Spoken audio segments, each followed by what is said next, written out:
Welcome to 5 Minutes in the Word, a daily devotional in the Word of God. Logan, I'm so glad that you spent your time where you're basically shut in, had to do something. I'm glad you spent time with the Psalms. It's been rich to look at each one of these Psalms individually. We're up to number 19, and what a beautiful psalm it is. Absolutely. The heavens declare the glory of God, and the firmament shows his handiwork. Day unto day utters speech, and night unto night reveals knowledge. There is no speech nor not language where their voice is not heard.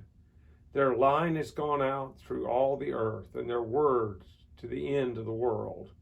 In them he has set a tabernacle for the sun, which is like a bridegroom coming out of his chamber, and rejoices like a strong man to run its race.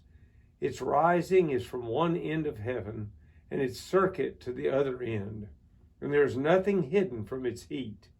The law of the Lord is perfect, converting the soul. The testimony of the Lord is sure, making wise the simple. The statutes of the Lord are right, rejoicing the heart. The commandment of the Lord is pure, enlightening the eyes. The fear of the Lord is clean, enduring forever. The judgments of the Lord are true and righteous altogether. More to be desired are they than gold, yea, than much fine gold. Sweeter also than honey and the honeycomb.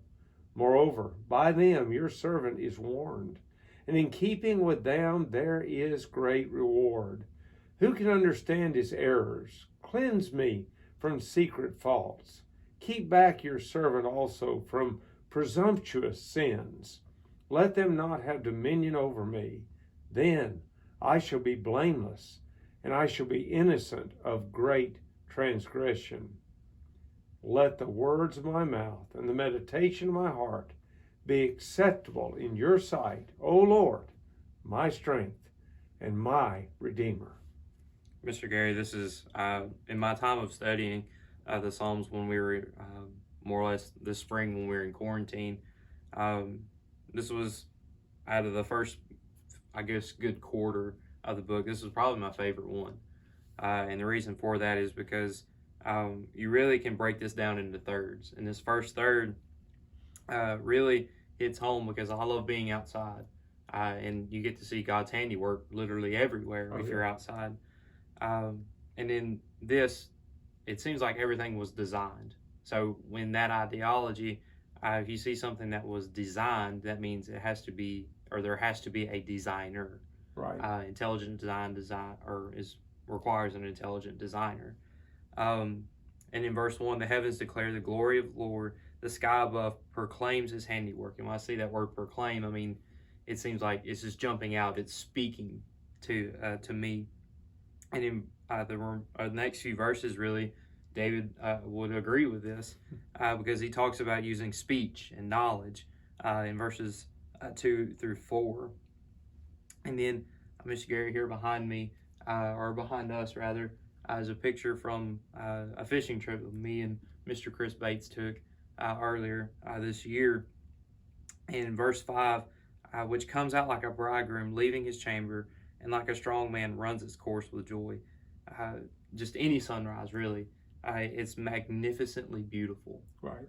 And it shines on every single inch of the earth. You see that in verse 6. It's rising from the end of the heavens, is and its circuit to the end of them. There's nothing hidden from the heat of the sun. Right. And it's you see, it's beautiful. And this next third is really some things that the law of the Lord really does for us. Picking up in verse 7, the law of the Lord is perfect, reviving the soul. When we spend time in this book, it revives us. It's like a good recharging for like we charge our phones at night, or during the day, or whenever we use it, whenever we need a full battery. It's reviving, just like here. The testimony of the Lord is sure, making wise the simple. This is a very knowledgeable book, and when we study it, we become smarter both intellectually. I can't speak. We become smarter intelligently and in spiritual sense as well. The precepts of the Lord are right, rejoicing the heart. The commandment of the Lord is pure, enlightening the eyes. They're continuing this idea of being smarter by studying the Bible. Verse 9 really has a phrase in here that is really interesting. The fear of the Lord is clean, enduring forever. The rules of the Lord are true and righteous together. Now, that word clean at the very beginning of this verse really means clean. It's a spiritual cleanliness from the fear that was mentioned in the beginning. Right. And that fear is not like a trembling fear, it's more of a reverence. And that reverence is to God.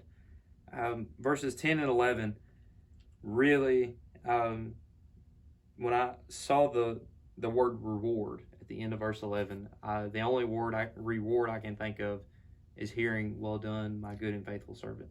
Oh, yeah. More to be desired are they than gold, much fine gold, sweeter also than honey and drippings of the honeycomb. Moreover, by them is your servant warned. In keeping them, there is a great reward. And then this closing portion here, verses 12 through 13, is really men and women of faith and their response to this.